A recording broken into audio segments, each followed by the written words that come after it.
What's up, guys? Welcome back to my channel. My name is Shannon, and I'm finally going to give you guys my PlayStation 5 unboxing.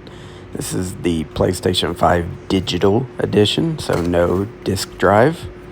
That's the only difference between the disc PlayStation 5 and the discless PlayStation 5. That's it. Nothing's different. No internals, no storage difference, nothing.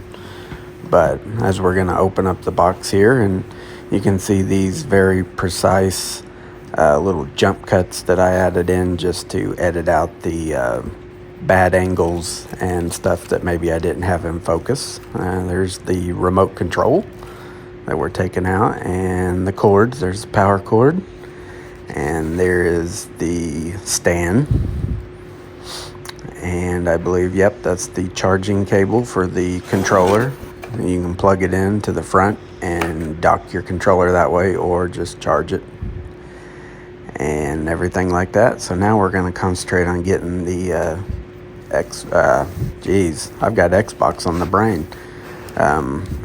We're going to concentrate on getting the PlayStation 5 out of the box now. Now, I do want to say that, I've had the PlayStation 5 now for about 3 weeks. And while I've really enjoyed it, because the first 3 games I decided to purchase for my PlayStation 5 was the Spider-Man Insomniac series and The Last of Us Part 1. And I've enjoyed all 3 of those games. But I have noticed that the PS5, being the big-ass internet router-looking weird thing that it is, it's quite buggy, and it seems to crash a lot, the games and everything, which I have noticed a lot more crashes on the PlayStation 5 than I have the Xbox Series X that I have. But anyway, I digress. Back to the PS5.